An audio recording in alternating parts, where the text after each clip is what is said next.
今回の産業まとめ。中国でシェア減少のサムスンテレビ。中国工場次々撤退。サムスンテレビは使えない。韓国サムスン電子は9月7日に中国天津にあるテレビ工場の稼働を11月末にも停止すると発表しました。これはグローバル生産拠点の運営効率化のためであり、中国市場の撤退ではないとしています。中国でのシェアは売上高ベースで今年の上半期は 4.8% となり、これは2014年の 9.3% の約半分で、中国勢に押されて第8位にまで転落しています。サムスン電子は中国の他にロシア、メキシコ、ベトナムでテレビを生産していて、中国の生産減少分はベトナムに移ると予測されています。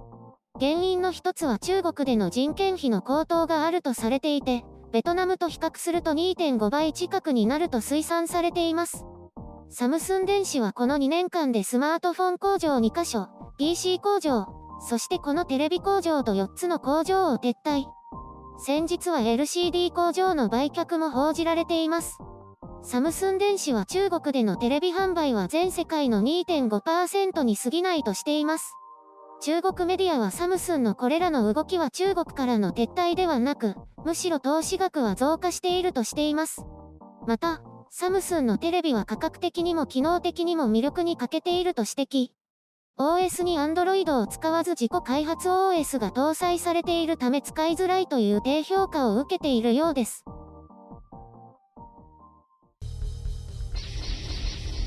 編集所管。今回の概要。中国で売れなくなるもの。中国に投資継続中。韓国が中国に取り込まれる？面白おかしく言えば、サムスンまた中国から撤退とか退場とか言えるわけですが、どちらかといえば中国が見捨てられているという状況です。スマートフォン工場はインドとベトナムに、PC もベトナムかな、そしてテレビもベトナム。LCD は事業自体が撤退していて、今後は QLED や QD-OLED に注力していくそうですね。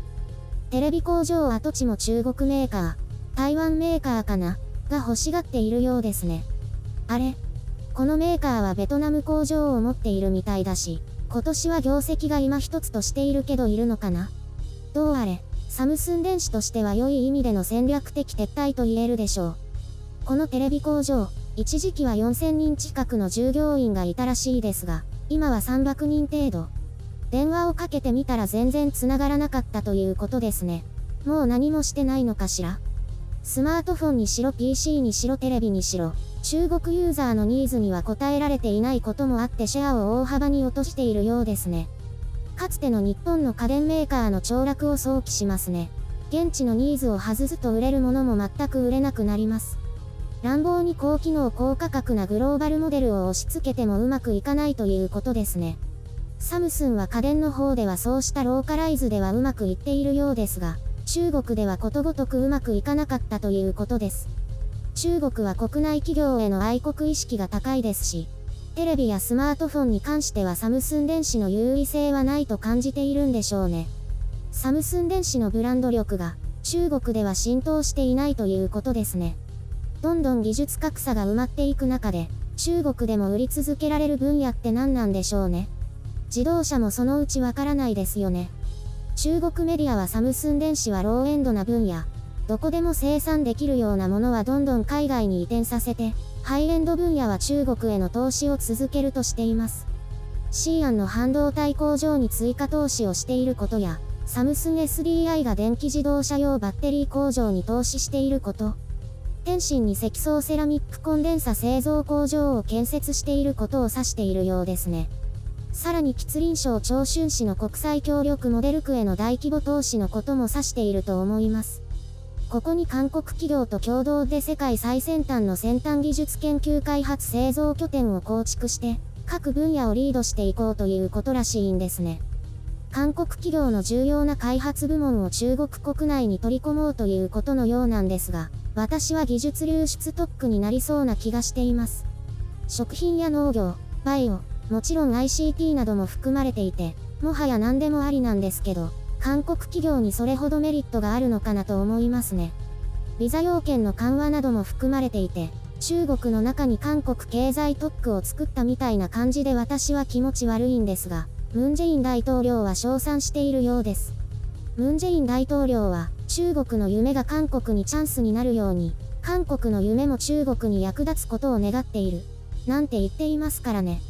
まあ、これは中韓首脳会談の席での発言なのでこうなりますけど、中国への警戒感を忘れないようにしないとと思います。そんなのいらない。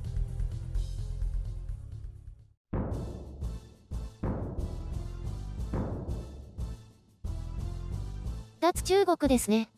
誰がそんなこと言った？一言も言ってないけど。そうだっけ？でも中国工場撤退ですよね。中国工場撤退イコール脱中国ではないんですよ。なんで？中国から撤退するのに？単にコストと輸出の問題で中国工場の意味合いが薄れてきたから生産割当を他に移すだけです。それは脱中国じゃないの？その意味合いがないわけではないけどね。でも脱中国というと曲解だね。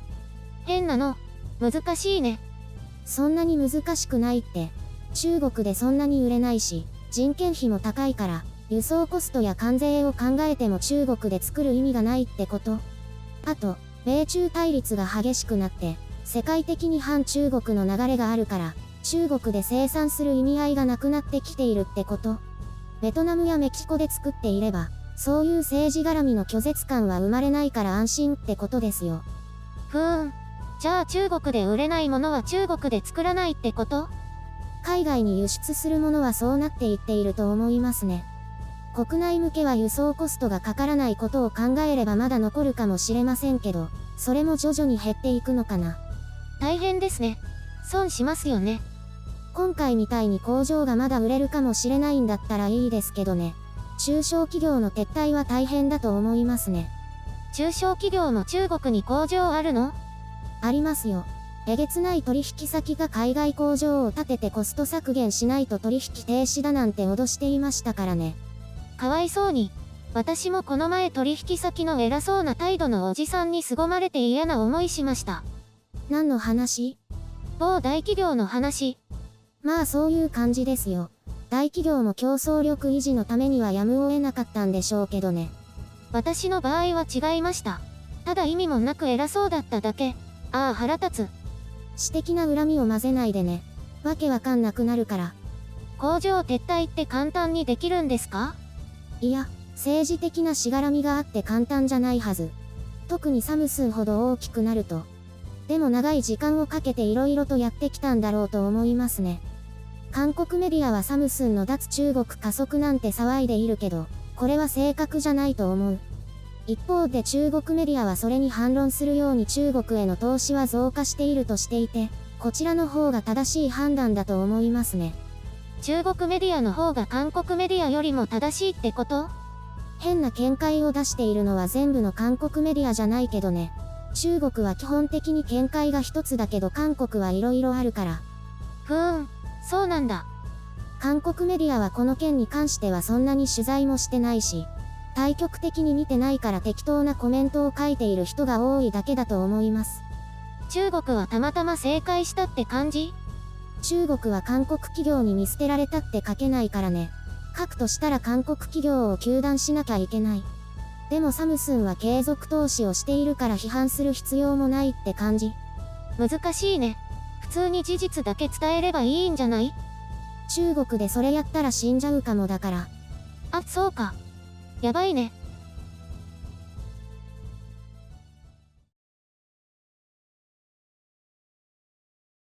そういえば昨日ゴキブリ出たんです。LINE 来てたね。なんで無視するの？顔をかすめたんですよ。気づかなかったんだよ。